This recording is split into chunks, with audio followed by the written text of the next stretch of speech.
आप देख रहे हैं अपना बिहार और आपके साथ मैं हूं विवेक। और इस वक्त एक बड़ी खबर आ रही है गोपालगंज से, जहां उत्पाद विभाग की टीम ने वाहन जांच के दौरान 900 कार्टन प्रतिबंधित कफ सिरप बरामद किया है, जिसकी कीमत करीब 1 करोड़ 80 लाख रुपए बताई जा रही है। पुलिस ने इस मामले में एक तस्कर को गिरफ्तार किया है। गिरफ्तार तस्कर पंजाब के मोहाली का रहने वाला बताया जा रहा है और इस प्रतिबंधित कफ सिरप की तस्करी चंडीगढ़ से कोलकाता के लिए की जा रही थी। तो 1 करोड़ से अधिक का कफ सिरप जो अवैध है उसे पकड़ा गया है। साथ ही गिरफ्तारियां हुई हैं। 900 कार्टन प्रतिबंधित कफ सिरप की पुलिस ने जब्ती की है। उत्पाद विभाग को एक बड़ी कामयाबी हाथ लगी है। बलथरी चेक पोस्ट पर पंजाब नंबर की एक ट्रक थी, जिसको चेक करने पर पाया कि उसमें कफ सिरप जा रहा है और उसमें लगभग पूरी ट्रक भरी हुई थी और लगभग 900 पेटी है। गिनती के उपरांत उसमें 900 कार्टून पाया गया है, जिसमें कुल 1,08,000 बॉटल है। प्रत्येक 100 ml का कफ सिरप है, जो बिहार में प्रतिबंधित है। तो बड़ी खबर इस वक्त की गोपालगंज से, जहां उत्पाद विभाग को बड़ी कामयाबी हाथ लगी है और उत्पाद विभाग ने छापेमारी कर 1 करोड़ 80 लाख का कफ सिरप बरामद किया है। तकरीबन 900 पेटियां थीं और इस पूरे मामले में एक तस्कर गिरफ्तार किया गया है। 900 कार्टन प्रतिबंधित कफ सिरप की बरामदगी हुई है। इसे बड़ी सफलता के तौर पर उत्पाद विभाग इसे देख पा रहा है। हालांकि बिहार में शराबबंदी है, लेकिन नशे की खुराक विभिन्न माध्यमों से, अलग अलग तरीकों से बिहार में प्रवेश कराने की कोशिश तस्करों की यहां नाकाम हुई है। एक तस्कर गिरफ्तार किया गया है, ट्रक को कब्जे में ले लिया गया, जब्ती हुई है और इसके अलावा एक बड़ी कामयाबी उत्पाद विभाग इसे मान रहा है। 1 करोड़ 80 लाख का कफ सिरप बरामद किया गया है। गोपालगंज से इन तस्वीरों को आप देख पा रहे हैं। ट्रक में पूरी ट्रक भरी हुई थी। जैसे कि उत्पाद निरीक्षक ने बताया कि ट्रक को पूरी तरीके से लोड कर लाया जा रहा था, लेकिन गुप्त सूचना के आधार पर यह कार्रवाई की गई और इसे नाके से पकड़ लिया गया। और इसके अंदर से जब उन पेटियों को उतारना शुरू किया गया तो पता चला कि इसके अंदर प्रतिबंधित कफ सिरप है, जिसकी एक बड़ी खेप डिलीवरी के लिए जा रही थी। मुकेश हमारे साथ फोन लाइन पर। मुकेश, इतनी बड़ी खेप प्रतिबंधित दवा का नाम क्या था और आखिर जो प्रतिबंधित दवा कफ सिरप है उसके बारे में और क्या कुछ जानकारियां दे पा रहे हैं उत्पाद निरीक्षक या फिर यह विभाग? मुकेश,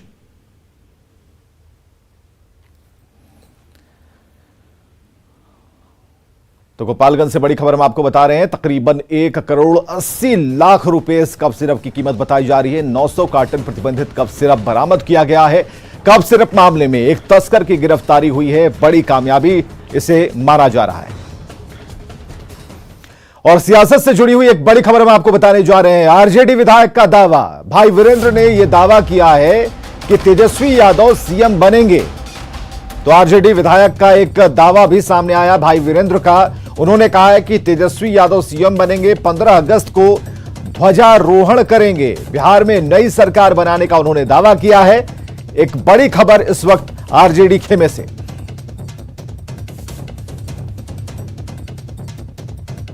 बिहार में एक नई सियासत शुरू हुई है। एक तरफ जीतन राम मांझी और मुकेश सहनी जहां पे नाराज दिख रहे हैं, उस बूते पे जो भाई वीरेंद्र है आरजेडी के, उन्होंने घोषणा कर दिया है कि 15 अगस्त को जो है वो तेजस्वी झंडा फहराएंगे मुख्यमंत्री की तरह। क्या देखते रहिए आगे। मैं घोषणा किया हूं जरूर, लेकिन आगे देखिए क्या होता है और आप देखेंगे। क्या 15 अगस्त को होगा? अरे जो बोला है वो होगा और आप देखेंगे। क्या बोला है? जो बोला है आप पूछे हैं, वो बोला है। तो 15 अगस्त को तेजस्वी झंडा नया राज आएगा और नेता विरोधी दल उस दिन मुख्यमंत्री कहे जाएंगे और वो झंडा तोलन करेंगे।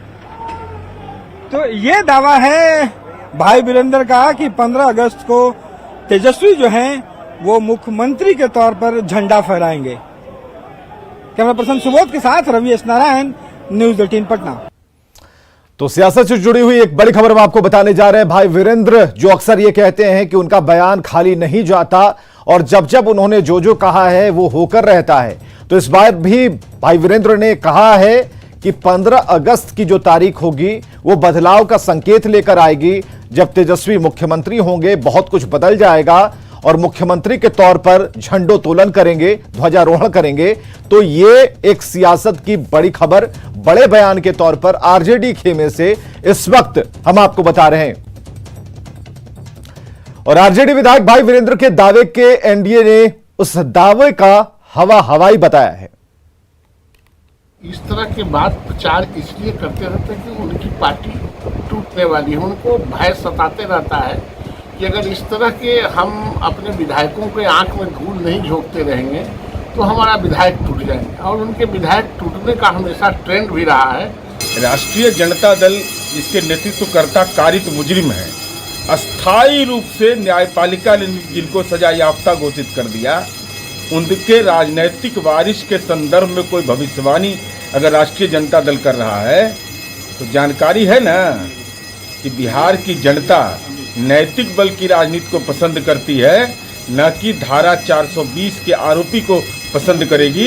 इसलिए मुगालते में जीना है, जीते रहें। देखिए, राष्ट्रीय जनता दल के नेता आजकल गलतफहमी में जी रहे हैं। अब एक नेता ने कह दिया है कि 15 अगस्त को नेता प्रतिपक्ष तेजस्वी यादव जी मुख्यमंत्री की हैसियत से तिरंगा झंडा फहराएंगे। उनको कम से कम तेजस्वी यादव जी से बातचीत कर लेनी चाहिए कि 15 अगस्त को वो बिहार में रहेंगे कि नहीं रहेंगे, ये भी अभी तय नहीं है। क्योंकि आमतौर पर यह देखा जाता है कि ऐसे मौकों पर तेजस्वी यादव जी पिकनिक मनाने बिहार से बाहर चले जाते हैं। विधानसभा की कार्यवाही का तीसरा दिन खत्म हुआ। सत्ता पक्ष और प्रतिपक्ष के बीच गतिरोध देखा गया और सदन की कार्यवाही में शामिल हुए विपक्षी विधायक। और खबर यह है कि थोड़ी ही देर में कार्य मंत्रणा समिति की बैठक होने वाली है। समिति की बैठक में आगे की रणनीति पर मंथन होगा। फिलहाल सदन की कार्यवाही में विपक्ष शामिल है।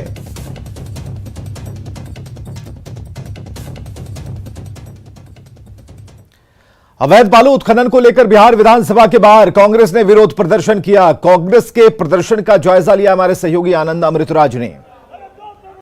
बिहार विधानसभा के मॉनसून सत्र में बालू को लेकर रणनीति काफी तेज हो गई है। इस वक्त देखिए बिहार विधानसभा के बाहर कांग्रेस के तो तमाम विधायक हैं, वो हाथों में तख्ती लेकर नारेबाजी कर रहे हैं। अवैध बालू की लूट को बंद करो, एससीटी के अभ्यर्थी को बहाल करो। तो ऐसे कई सारे ऐसे मुद्दे हैं, लेकिन बालू का मुद्दा बहुत ज्यादा है। और इस वक्त हम आपको तस्वीर दिखा रहे हैं, कई सारे ऐसे भी विधायक हैं जो अवैध बालू की लूट को बंद करो, तमाम तरह के जो पोस्टर है वो लेकर कांग्रेसी विधायक आज विरोध कर रहे हैं। और इस वक्त हमारे साथ मुरारी गौतम है, कांग्रेस विधायक। आप लोगों ने अवैध बालू का मामला उठाया है, ये क्या है? ये अवैध बालू खनन पूरी तरह से मेरे कंस्टिट्यूएंसी एरिया से, सबसे पहली बात आपको बता दूं कि सोन नदी जो आती है, सोन नदी में जो अवैध बालू खनन होता है, सोन नदी मेरी कंस्टिट्यूएंसी एरिया से ही होकर के पूरे बिहार में निकलती है। और वहाँ अवैध बालू की खनन पुरजोर तरीके से एकदम चल रही है। उसमें थाना, सीओ, यानी पूरी नीचे से लेकर ऊपर तक सारी सरकारी व्यवस्थाएं संलिप्त। न्यूज 18 ने भी इस खबर को काफी प्रमुखता से दिखाया था, लेकिन उसके बाद भी कोई कार्रवाई उस तरह की नहीं हुई। लेकिन इस वक्त हम आपको दो तस्वीर दिखा रहे हैं कि कांग्रेस के विधायक हाथों में तख्ती लेकर अवैध बालू खनन के मुद्दे पर विरोध कर रहे हैं। वहीं दूसरी तरफ जो आरजेडी के विधायक हैं वो भी सरकार पर हमला बोल रहे हैं। कैमरामैन सुबोध के साथ आनंद अमृतराज, न्यूज 18 नेटवर्क, पटना। बिहार विधानसभा में कई दिलचस्प तस्वीरें दिख रही हैं। ऐसी एक तस्वीर दिखी जब आरजेडी के एक साथ 3 विधायक हेलमेट पहनकर सदन के बाहर पहुंचे। इस दौरान इस तस्वीर का जायजा लिया और विधायकों से बात की आनंद अमृतराज ने। मानसून सत्र चल रहा है, मानसून सत्र के एक तस्वीर आपको दिखा रहे हैं कि आरजेडी के 3 विधायक हमारे साथ नजर आ रहे हैं और तीनों हेलमेट में हैं। और जाहिर सी बात है विधानसभा में ऐसा नजारा बहुत कम देखने को मिल रहा है, लेकिन विधानसभा में जो अभी तस्वीर दिख रही है वो काफी रोचक है। सर, अपना पूरा नाम बता दीजिए। रणविजय साहू, मोरवा से हम हैं, आरजेडी के विधायक। आरजेडी से। ये हेलमेट क्यों पहने हैं? देखिए, जिस प्रकार से 23 मार्च को इस लोकतंत्र के सबसे बड़े मंदिर में शर्मसार हुआ, लोकतंत्र शर्मसार हुआ, तो उस दिन का जो माजरा से भय लगता है। तो अब तो विधानसभा अध्यक्ष ने कहा है ना कि कोई दिक्कत नहीं है, सुरक्षा देंगे। नहीं, कहाँ हो रहा है, कार्रवाई नहीं हो रही है। हम लोग तो उन अधिकारियों पर कार्रवाई चाहिए जो इस घटना के जिम्मेदार हैं, बड़े अधिकारी, लेकिन बड़े अधिकारी पर नहीं किया जा रहा है। जो सिपाही हैं उन पर सुरक्षा हो जाएगी। आप अपना पूरा परिचय दें सर। मैं प्रेमशंकर प्रसाद, बैकुंठपुर। आप बताइए सर कि जो हेलमेट पहनकर आए हैं तो इससे क्या सुरक्षा हो जाएगी पूरी तरीके से? अपनी सुरक्षा के लिए कहीं सर रोड पे न लाठी चलवा दे, इसके लिए हम लोग अपने बचाव के लिए हेलमेट पहने हुए हैं कि कब लाठी चलवा देंगे, बूट चलवा देंगे। इस सरकार में तो यही हो रहा है, तनाशाही चल रही है। 23 तारीख की घटना आप लोगों के साथ भी हुई, आप लोगों को भी चोटें लगी, इसलिए अपने बचाव के लिए सब हम। मुकेश रोशन जी, इस हेलमेट से सुरक्षा से ज्यादा सियासत नजर आ रही है। कोई सियासत नहीं है। जो सिर फोड़ कर करके यहाँ लहू लुहान कर दिया गया था, इसी पोटिको के अंदर विधायकों को लहू लुहान कर दिया गया था। फट्टी तोड़ दिया, सीना का फट्टी जो है वो तोड़ दिया गया था, हड्डी तोड़ दिया गया था बूट से मार कर करके। उस अधिकारियों पर क्या कार्रवाई हुआ आज तक? बस दिखाने के लिए 2 सिपाहियों के ऊपर कार्रवाई हुआ है। ये सियासत वो लोग कर रहे हैं, सरकार के देख रेख में ये सब किया गया था। बिल्कुल। तो देखिए, तो आरजेडी के विधायक है, उन्होंने साफ कर दिया कि सियासत नहीं चल रही है, मतलब हेलमेट की सियासत। अगर हम तो कहेंगे हेलमेट की सियासत तो कोई गलत नहीं होगा, लेकिन फिलहाल विधानसभा में ऐसी दिलचस्प तस्वीर खूब देखने को मिल रही है। कैमरामैन दीपक के साथ आनंद अमृतराज, न्यूज 18 नेटवर्क, पटना। इधर जेडीयू के नेता से लेकर कार्यकर्ता तक का काम मूल्यांकन अब एक ऐप करेगा, जिसे जेडीयू ने बनाया है। जो भी काम जेडीयू के नेता से लेकर कार्यकर्ता तय करेंगे, उन्हें मूल्यांकन ऐप पर डालना होगा। उसके बाद सीनियर नेता मूल्यांकन करेंगे, जिसका प्रदर्शन ऐप में बेहतर रहेगा। उन्हें उनका उचित सम्मान, पार्टी में प्रमुख भूमिका मिलेगी। और इस बात की जानकारी जेडीयू के प्रदेश अध्यक्ष उमेश कुशवाहा ने न्यूज 18 से बातचीत में दी। उमेश कुशवाहा ने बताया कि इस ऐप की जरूरत क्यों पड़ी। उनसे बात की आनंद अमृतराज ने। तो जेडीयू के जो भी जमीनी कार्यकर्ता जो ईमानदारी से पार्टी के लिए मेहनत कर रहे हैं, अब उनका मूल्यांकन ऐप के जरिए होगा, और अगर ऐप के जरिए उनके मूल्यांकन में वो खरे उतरते हैं तो उन्हें उसका इनाम भी मिलेगा। नेतृत्व ने फैसला लिया है कि हमारे पार्टी के चाहे राज्य स्तर के पदाधिकारी हो या निचली इकाई, जो हमारा पंचायत स्तर के जो पदाधिकारी हैं, उनका काम का समीक्षा हम लोग कैसे करेंगे, और वो कौन सा पदाधिकारी कितने मेहनत कर रहे हैं, उनकी क्या भूमिका है, पार्टी के प्रति उनकी क्या गतिविधि है, ये सारी कामों का उनकी समीक्षा करने के लिए और मूल्यांकन ऐप ने पार्टी मूल्यांकन ऐप लाया है। पर राजनीतिक गतिविधि है, वो गतिविधि को अपलोड किया जाएगा। जब शाम के शाम हर शाम में अपने पार्टी के जो भी हमारे पदाधिकारी हैं, उनको निर्देशित रहेगा कि आप अपने गतिविधि को, राजनीतिक गतिविधि को अपलोड करिए, और कौन से लीडर क्या बोले, कौन से कहाँ क्या मीटिंग हुआ, इस सब कामों का अपलोड करने के बाद जब हम लोग यहाँ जो हमारे प्रादेशिक इकाई हैं, जो इस पर जो कमेटी है, वो कमेटी हर रोज उसका समीक्षा करेंगे। चलिए, ये थे हमारे साथ प्रदेश अध्यक्ष उमेश कुशवाहा, जिन्होंने साफ कर दिया कि जो भी कार्यकर्ता होंगे, दिन भर में उनकी एक्टिविटी क्या होती है, उस सारे एक्टिविटी को मूल्यांकन ऐप में डालना होगा, और उसी ऐप को फाइनली जो एक कमेटी बनाई गई है जेडीयू की, वो मूल्यांकन करेगा, और उसी के आधार पर उन्हें इनाम भी मिलेगा। कैमरामैन दीपक के साथ आनंद अमृतराज, न्यूज 18 नेटवर्क, पटना। इधर बाराबंकी सड़क हादसे पर मुख्यमंत्री नीतीश कुमार ने दुख जताया। हादसे में जिन लोगों की मौत हुई है, उनमें 12 लोग बिहार के हैं। मुख्यमंत्री ने बिहार के अधिकारियों को मौके पर जाने का निर्देश दिया है, और साथ ही मृतकों के परिजनों को 2-2 लाख का मुआवजा देने का ऐलान किया। घायलों को बेहतर इलाज और बिहार लाने के लिए अधिकारियों को यूपी के प्रशासन से समन्वय स्थापित करने का भी निर्देश दिया गया है। उधर राष्ट्रपति रामनाथ कोविंद ने भी बाराबंकी हादसे पर दुख जताया है। बाराबंकी में बीती रात हुए एक सड़क हादसे में 18 यात्रियों की मौत हो गई, जबकि कई लोग गंभीर रूप से घायल हो गए हैं, जिन्हें ट्रॉमा सेंटर लखनऊ रेफर किया गया है। दरअसल रोड किनारे एक खराब खड़ी डबल डेकर बस में लखनऊ की ओर से आ रहे ट्रेलर ने जोरदार टक्कर मारी, और इसके कारण यह हादसा हुआ। यह दर्दनाक हादसा लखनऊ अयोध्या हाईवे पर कल्याणी नदी के पुल पर हुआ है। निजी ट्रेवल्स की ये डबल डेकर बस हरियाणा से बिहार जा रही थी। मौके पर पहुंची पुलिस टीम ने स्थानीय लोगों की मदद से शवों को हाईवे से हटाया और घायलों को अस्पताल भिजवाया है। हादसे के शिकार लोगों ने बताया कि बस में सवार सभी यात्री बिहार के सीतामढ़ी, सुपौल समेत अलग अलग जिलों के रहने वाले हैं।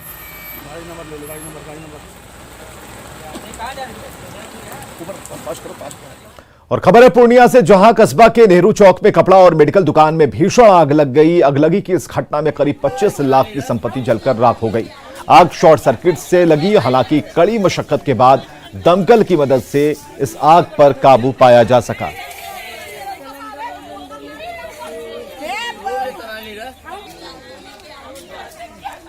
खबर है बक्सर से, जहां के ब्रह्मपुर प्रखंड में किसान खेतों में बांस बल्ले के सहारे सिंचाई करने के लिए बिजली के तार ले जाते हैं।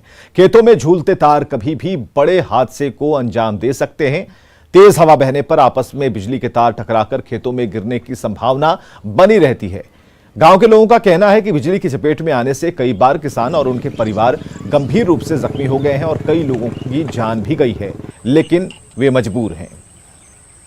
तब मैं तो खतरा बोले बाबू जान के डर बोले बड़ुए हमने अपना जान दिए कि ये काम करते हुए तो सरकार हमने कुछ व्यवस्था कर देता तब न। हम लोग एक योजना जो आई है माननीय मुख्यमंत्री विद्युत संबंध योजना, उसके तहत हम लोगों ने काम स्टार्ट कर दिया है।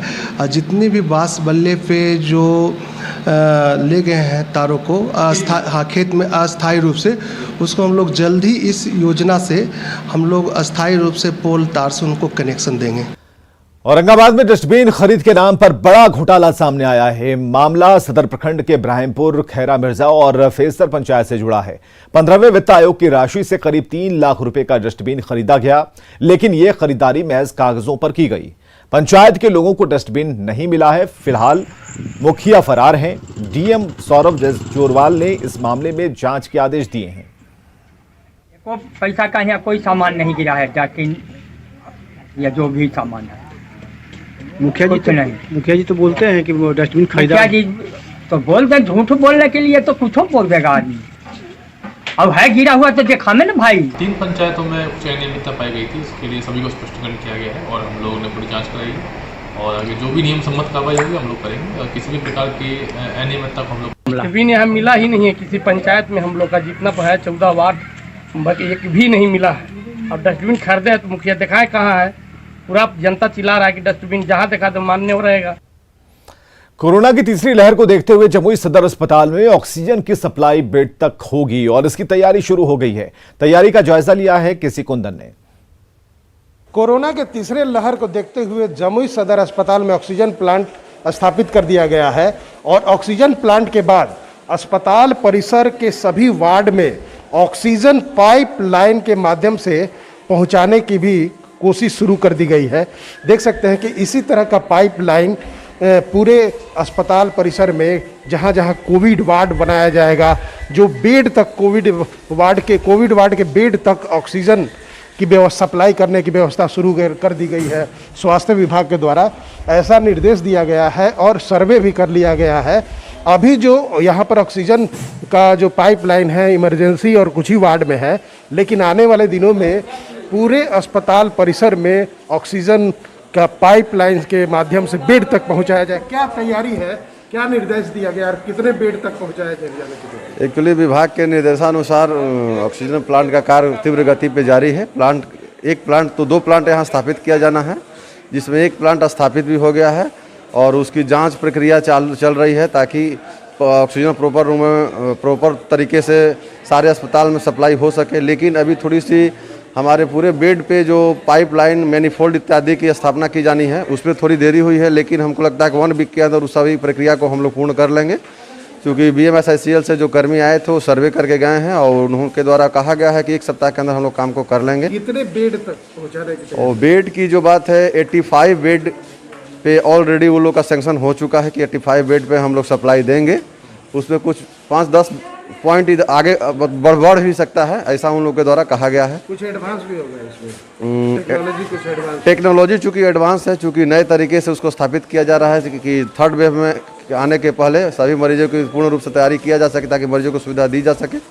इसलिए हमारे ख्याल से सब कुछ पूर्ण हो जाएगा निर्धारित समय पे। जैसा कि अस्पताल के प्रबंधक का कहना है कि कोविड के तीसरे लहर को देखते हुए तैयारी शुरू कर दी गई है।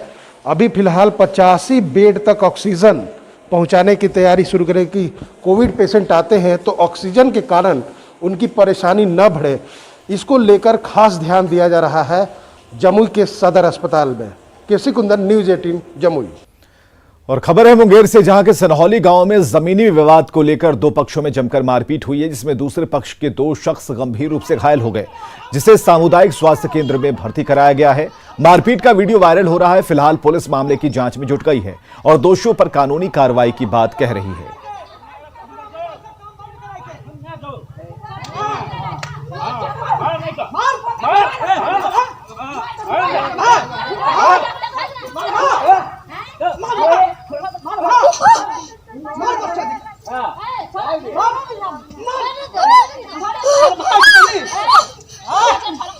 नीचे उतर, नीचे। और अगली खबर है हाजीपुर से, जहां तिरसिया में शराब माफियाओं ने उत्पाद विभाग की टीम पर हमला बोल दिया। हमले में उत्पाद निरीक्षक विकास कुमार गंभीर तौर पर घायल हुए हैं। उत्पाद निरीक्षक संगम कुमार विद्यार्थी के साथ भी मारपीट हुई है। शराब माफियाओं ने दोनों के मोबाइल तक छीन लिए। दरअसल शराब तस्करी की सूचना मिलने पर उत्पाद विभाग के दोनों निरीक्षक अपनी बाइक से एक कार का पीछा कर रहे थे। इसी दौरान शराब माफियाओं ने हमला बोल दिया। घटना के बाद घायल उत्पाद निरीक्षक सदर अस्पताल में उन्हें भर्ती कराया गया। पुलिस पूरे मामले की छानबीन में जुटी है, लेकिन अभी तक किसी की गिरफ्तारी नहीं हुई है।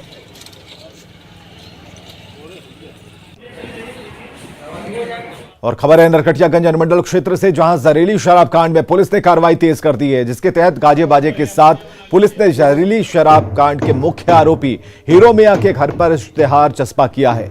शिकारपुर थाने के प्रकाश नगर का रहने वाला हीरो मियां घटना के बाद से फरार है, जिसकी गिरफ्तारी के लिए छापेमारी की जा रही है, लेकिन वो पुलिस की पकड़ में नहीं आ रहा। इसे लेकर पुलिस ने अब कुर्की जब्ती की कार्रवाई शुरू कर दी है। आपको यह बताएं कि लौरिया थाना क्षेत्र के देउरवा गांव में जहरीली शराब पीने से 16 लोगों की मौत हो गई थी और जहरीली शराब बनाने के लिए स्पिरिट की सप्लाई नरकटियागंज से की गई थी, जिसमें 2 लोगों को मुख्य आरोपी बनाया गया था।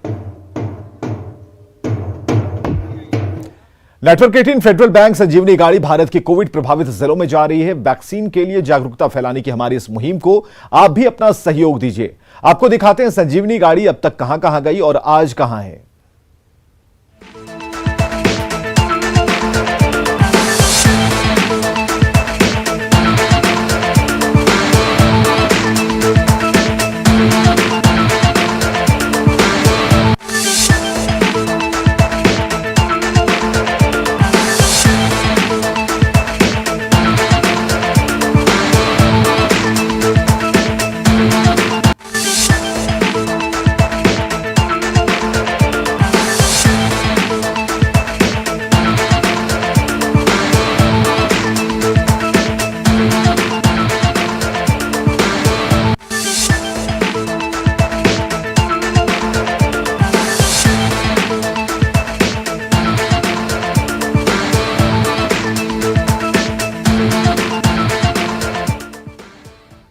और आगे देखिए जोहार झारखंड।